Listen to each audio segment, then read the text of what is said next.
Ойламысың қазақ. Білгенімізді айтайын десең, бесіктен белі шықпаған. Осылардан бір қазақтың қамын ойлайтын азамат шығады деп ойлап жүрген ол қызың сенің айтқан сөзіңді бас салып талдағысы келеді. Өзгелердің тастап кеткен сүйектерінен оқып алғандарын сенің ұлттық дүниетанымыңа қарсы қойып, қазақ еш нәрсені білмеген деп шыға келеді. Ей баламысың деген. Қазақ деген ұлтты 20 елден тұратын, 3 теледен тұратын, 500-ді меңгерген ұлтты 20 ғасырда 9 деп айта салған көнетін сен не есі алаңсың ба не? Сен шын мәнінде өзіңнің ұлтыңды келекетіп отырсың ғой. Маған қарсы шығам деп өзіңнің ұлтыңның болмысын, тектілігін, құдіретін келекетіп отырсың ғой. Біз не саған? Ойыншықпыз ба? Біз деп отырғанына қазақ ұлты сенің ойыншығың ба не? Қарсылық туғызатын болатын болса, ролик жазып, әрбір сөзіме тоқтап саралап шық. Олай болуы мүмкін емес деген ол дәлел сөз емес. Дәлелмен сөйлеп, жөніңмен сөйлеп. Ол бұлай емес. Бізге тастаған тарихтың мынандай жерінде қателік бар. Сенің айтып отырғанда да қателік бар деп айт.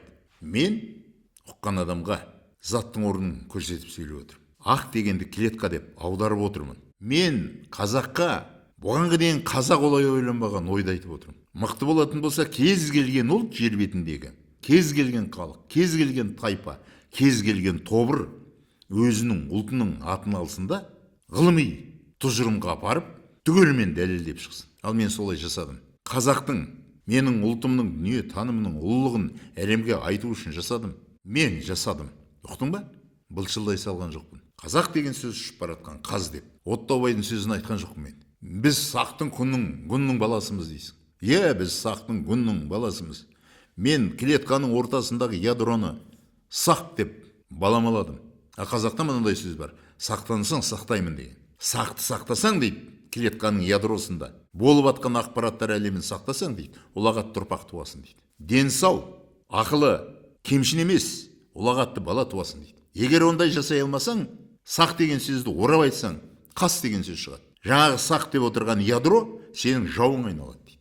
Сондықтан қазақ айтады, сақтансаң сақтайды дейді. Құдайдың өзі дейді, сақтансаң сақтайды дейді. Ал адамның болмысын, жалпы тірі әлемнің болмысын сақ, ядро шешеді. Бұл заттың орнын көрсетіп сөйлеу деп айтады. Уәжің болса, айт. Сақ деген ол емес деп. Сақ деген адам деп айт. Мен айтып отырмын, адамды жасайтын зат. Тірі әлемді, жалпы тірі әлемді жасайтын зат. Ақтың ішінде орналасқан, клетканың ішінде орналасқан орталық деп отырмын. Ұғып отырсың ба? Біз сақтың баласымыз. Қазақ ұлты болатын. Қазақ ұлты болатын. Біз күннің баласымыз. Онда клетканың ішінен соның баласымын деп айта алатындай орын тауып көрсетуің керек. Бүкіл әлем солай жасау керек. Яғни сақты баласын болатын болса, мына тірі әлемнің бәрі біз сақтың баласымыз деп айта алады. Сондықтан қазақ тірі әлемнің бәрін құрметтеген. Құдайдың жаратқан ұлы әлемі меніменен ақтың биіктігінде, клетканың биіктігінде туыстастар олар. Табиғатты сыйлаған, неге десең, олар да сақтың баласы. Оларға мен жақсылық жасасам, олар да маған жақсылық жасайтын клетканың ортасындағы ядроның баласы. Тіпті баласы болмаған күннің өзінде сол жерде оның ақпараттары бөлініп триллиардтаған клеткадан мені, оларды барлығын жасап жатыр. Осылай сөйлей аласың ба сен?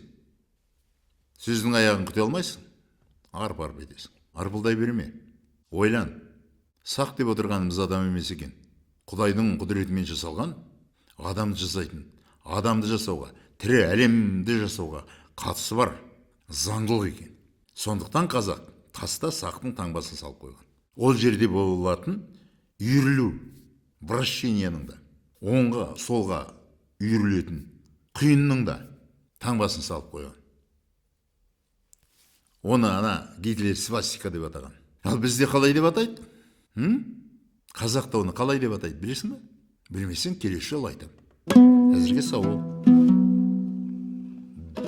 Данышпаным.